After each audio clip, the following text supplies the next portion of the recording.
साथियों, आज का मंच सिर्फ एक राजनीतिक मंच नहीं, यह एक क्रांति की शुरुआत है। ये हुंकार है उस समाज की जिसकी आवाज को सदियों से दबाई गई, मिटाई गई, फिर भी आज इस पाटलिपुत्र की भूमि पे खड़ा हुआ है।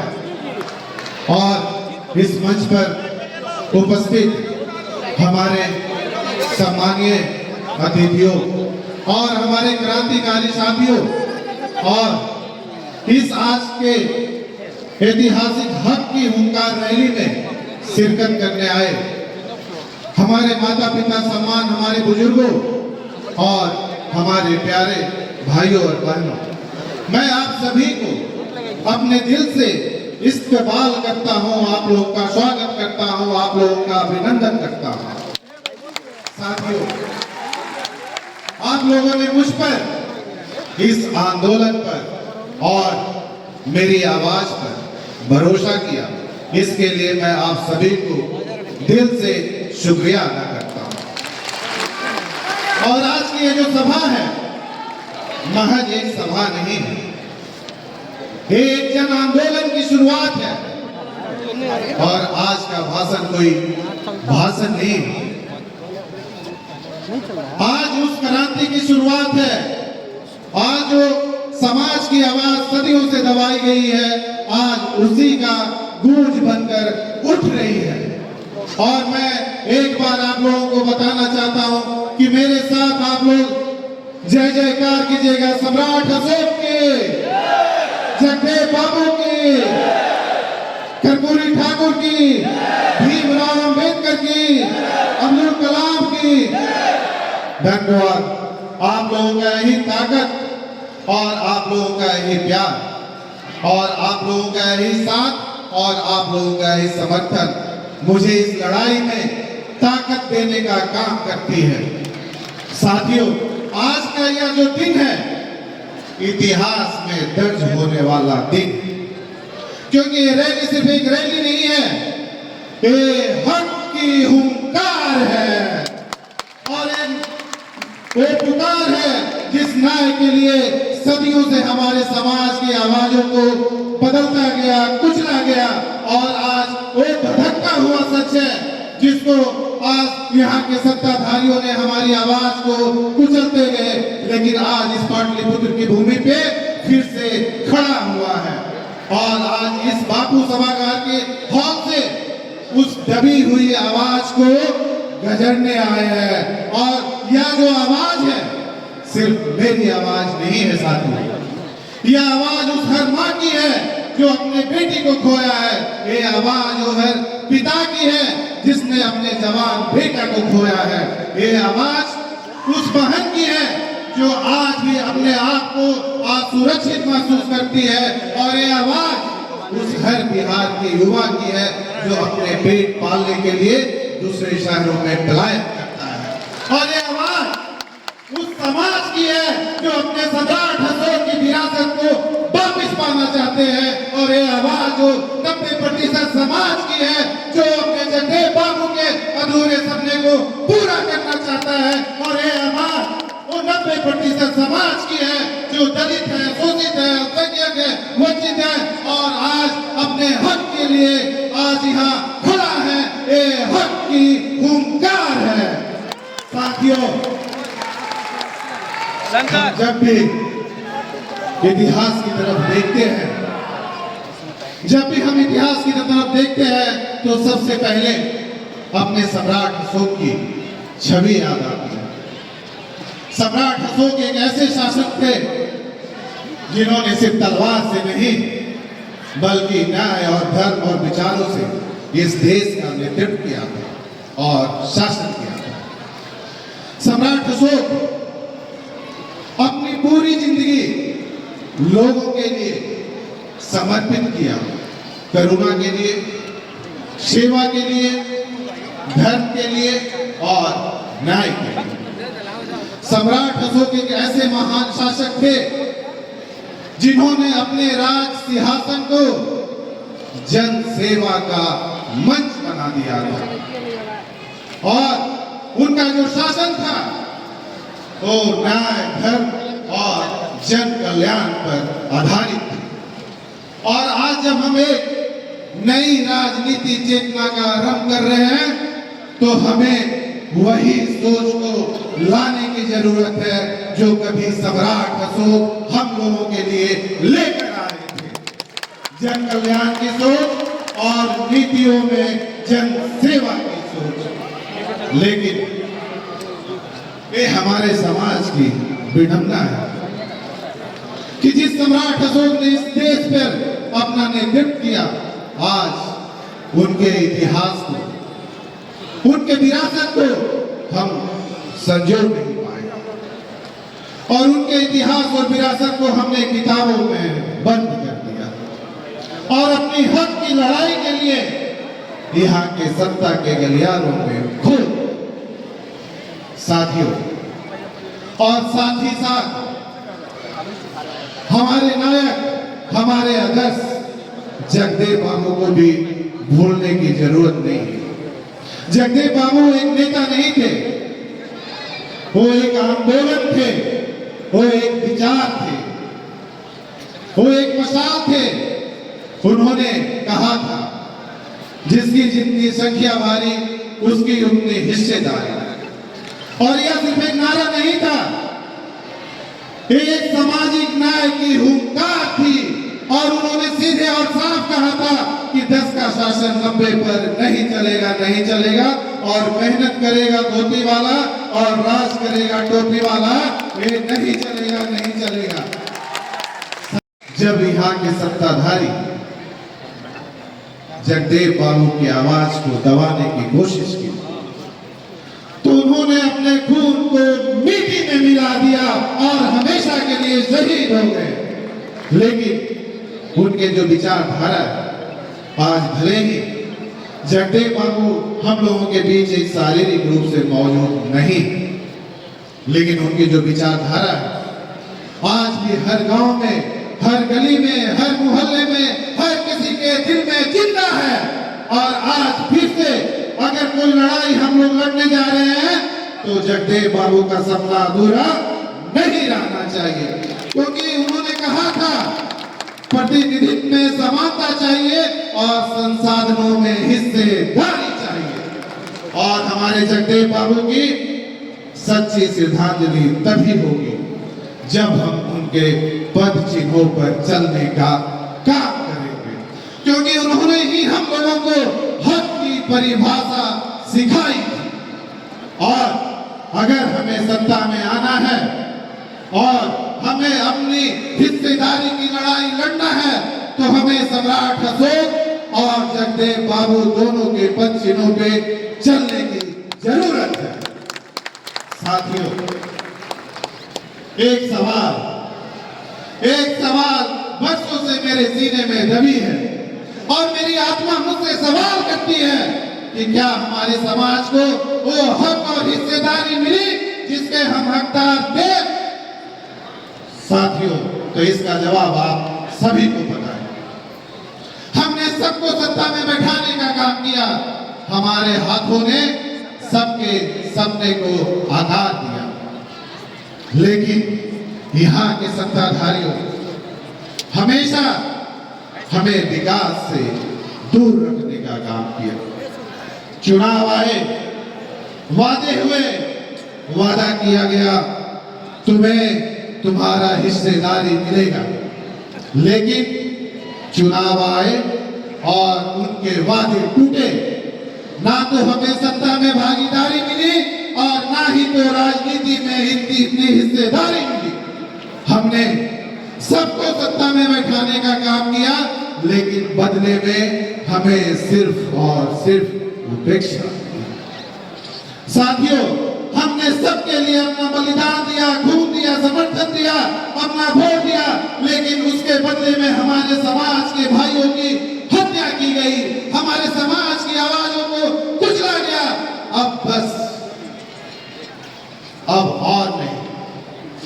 अब कुशवाहा समाज ना गूंगा रहेगा, ना गूंगी राजनीति में मोहरा बनेगा। साथियों, मैं निशिकांत सिन्हा आपका बेटा, आपका भाई, आपका दोस्त, आपका सिपाही।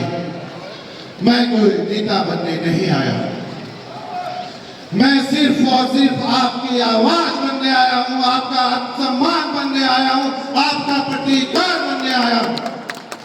और साथियों, मैं यहां कोई राजनीति समझौता करने नहीं आया, मैं यहां कोई राजनीति समझौता करने नहीं आया हूं। मैं आपकी हक और हिस्सेदारी की लड़ाई लड़ने आया हूं, आपका सम्मान को दिलाने आया हूं। और मैं आप लोगों को वादा करता हूं कि जहां न्याय होगा, निशिकांत वहां आवाज बनकर खड़ा रहेगा, और जहां अत्याचार होगा, निशिकांत वहां तलवार बनेगा, और जहां समाज को पीछे छोड़ा जाएगा, निशिकांत वहां बदलाव बनेगा, और जहां समाज को दरकिनार किया जाएगा, निशिकांत वहां ढाल बनेगा, और जहां आपका सम्मान छीना जाएगा, निशिकांत वहां प्रतीकार बनेगा। साथियों, अब हम सिर्फ जातीय गणना तक नहीं सीमित रहेंगे, हम अब मुख्य निधि निर्धारक बनेंगे, और हम अब सिर्फ सहयोगी नहीं, अब हम नेतृत्व करेंगे, और हम सिर्फ अब भाषणों में नहीं, अब हम बिल संसद और सरकार में दिखेंगे। अब हमारी एकता को कोई तोड़ नहीं सकता, और अब हमारे समाज को कोई रोक नहीं सकता। अब हम इतिहास देखने का इंतजार नहीं करेंगे, अब हम इतिहास रचने का इंतजार करेंगे। और आपका बेटा, आपका भाई, आपका सिपाही आप लोगों से वादा करता है,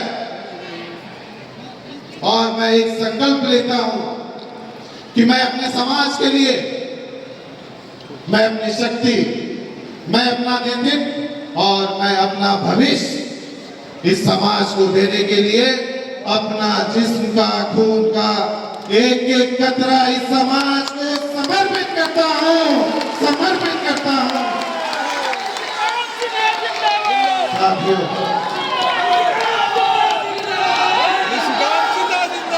ताकत देती है। और साथियों, आज का मैं जो दिन है, ये मैं कोई भाषण देने के लिए नहीं आया हूं, मैं सिर्फ और सिर्फ आप लोगों को जगाने के लिए आया हूं, ताकि आने वाले समय में आप अपने हक की हिस्सेदारी के लिए लड़ाई लड़े, और जो सम्राट अशोक एक इतिहास रच कर गए थे, वो फिर से हम लोग इतिहास रचने का काम करेंगे। और हम लोग जो बोलते हैं, हमारा समाज जो बोलता है कि हम सम्राट अशोक के वंशज हैं और जगदेव बाबू के अनुयायी है, सब छोड़, सब छोड़। अगर आप सच में सम्राट अशोक के वंशज होते तो आप दूसरे का झंडा ढोने का काम नहीं करते। सम्राट अशोक के वंशज कभी भी दूसरे का झंडा नहीं ढोए, तो हम फिर किसी और का झंडा और किसी का झोला क्यों ढोने का काम करेंगे। हम तो उन्हीं के वंश हैं, हम तो उन्हीं के अंश हैं, और हम जगदेव बाबू के अनुयायी भी हैं, तो हम झंडा ढोने का काम नहीं करेंगे, हम खुद पूरे देश को झंडा ढुलवाने का काम करेंगे। और आने वाले समय में अपना हक और हिस्सेदारी लेकर रहेंगे।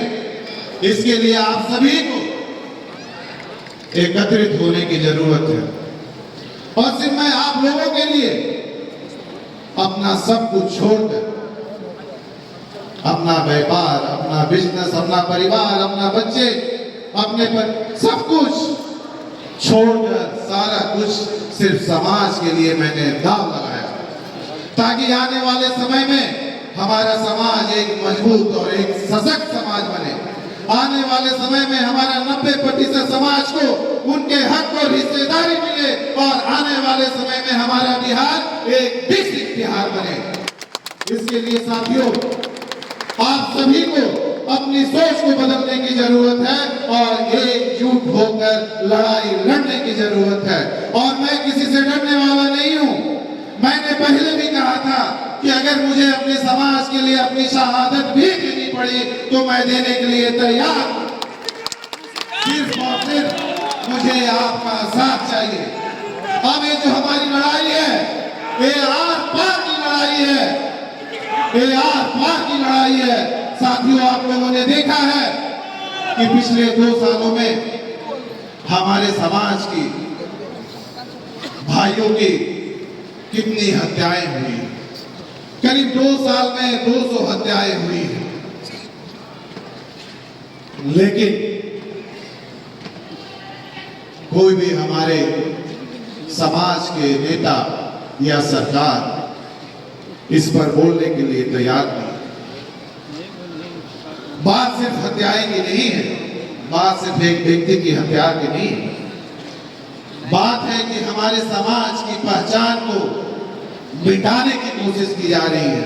बात यह है कि हमारे विरासत को खत्म करने की कोशिश की जा रही है। और इस हत्याएं पे सरकार मौन है, प्रशासन चुप है और न्याय व्यवस्था तमाशा देख रही है। क्या कुशवाहा समाज की जान की कोई कीमत नहीं? क्या हमारे आंसू, हमारे खून, हमारे मातम का कोई मोल नहीं? जब भी हत्याएं होती है, मुख्यमंत्री साहब व्यस्त है, सरकार चुप है और हमारे समाज के नेता गायब है। और हमारे नौजवान मरते जा रहे हैं। पटना में दिन दहाड़े हमारे समाज की भाइयों को गोली मार दी जाती है। सीतामढ़ी में हमारे भाइयों की निर्मम हत्या की गई। सीतामढ़ी के बाद सासाराम में हमारी स्नेहा कुशवाहा बहन की हत्या करके फांसी पे लटकाया गया और उसके माता पिता को अपनी ही बेटी की लाश देखने की चाहत पूरी नहीं हो पाई। कैसा शासन है, कैसा शासन है जहां नौजवान जिंदा नहीं, बेटी सुरक्षित नहीं और हमारे नौजवान मारे जा रहे हैं। क्या यहाँ जिंदा रहने का चाहत भी एक साजिश मानी जाएगी? क्या यहाँ इंसाफ मांगना भी एक गुनाह है क्या? साथियों, जब किसी माँ की गोद सूनी होती है तो सिर्फ एक बेटा नहीं मरता है, बल्कि समाज की आत्मा रोती है। और एक माँ बोलती है कि मुझे न्याय चाहिए, पर वो माँ की आंसू अब ठहरेगी नहीं। अब एक गुस्सा हमारा रुकेगा नहीं। अब हर माँ बोलेगी और एक संकल्प लेगी कि मुझे न्याय चाहिए। और हर यहाँ पे युवा बोलेगा मुझे रोजगार चाहिए, हर बेटी कहेगी मुझे सुरक्षा चाहिए, हर व्यक्ति बोलेगा मुझे जिंदगी चाहिए। और बिहार के हर गली मोहल्ले से एक आवाज आएगी, मुझे निशिकांत चाहिए, मुझे निशिकांत चाहिए।